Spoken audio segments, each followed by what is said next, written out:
어젯밤과 함께 떠나갔던 안개는 나를 전혀 바라보지 않잖아.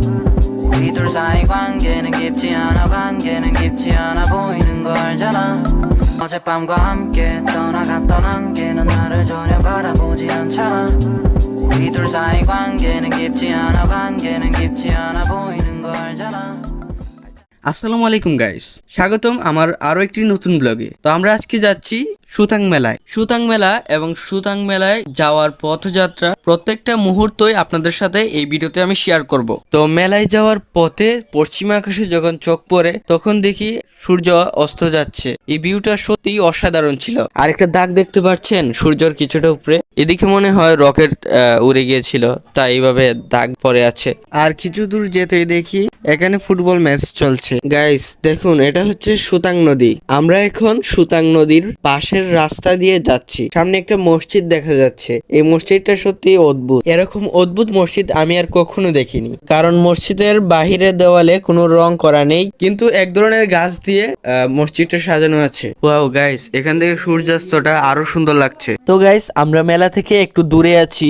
মেলায় বাইক রাখার জায়গা নেই, তাই আমরা মেলা থেকে একটু দূরের দোকানে বাইকটা রেখে মেলায় যাচ্ছি। মেলায় হেঁটে যাওয়ার পথে বড় একটি বটগাছ চোখে পড়লো।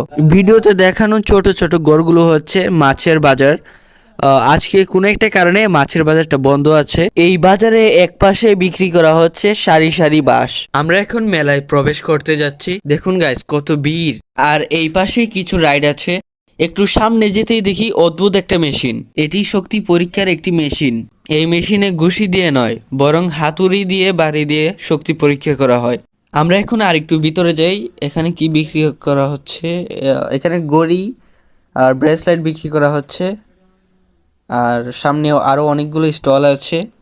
এখানে বাচ্চাদের খেলনা, আবার এখানেও ঘড়ি চশমা বিক্রি করা হচ্ছে। আর দেখতেই তো পারছো অনেক ভিড় মেলার মধ্যে। তো আর একটু সামনে যেতে দেখি ছেলেদের অনেক ধরনের কাপড় বিক্রি করা হচ্ছে। পাশেই বিক্রি করা হচ্ছে শীতের কাপড়, আর এই পাশে বিক্রি করা হচ্ছে বিভিন্ন ধরনের জুতো। আর এই স্টলের পাশেই বিক্রি করা হচ্ছে শীতের জ্যাকেট। হ্যাঁ, মেলার একটু ভিতরে গেলেই দেখা যাবে একটি মাজার। দেখতে পাচ্ছ মাজারটা, মাজারের নাম জানি না আমি, এই মাজারের নাম কি। নিচে মোমবাতি জ্বালানো আছে। মাজারটা দেখতেই পারছো, ছোট মোটো মাজার, এত বড় না। মোমবাতি দিয়ে কি করছে এখানে? মাজারের ডান পাশে চোখ পড়লো দুটো কবর আছে। কবর দুটো কার জানি না। তো এই ছিল আমাদের আজকের ব্লগটা অনেক লম্বা হয়ে গেছে, আর লম্বা করতে চাই না।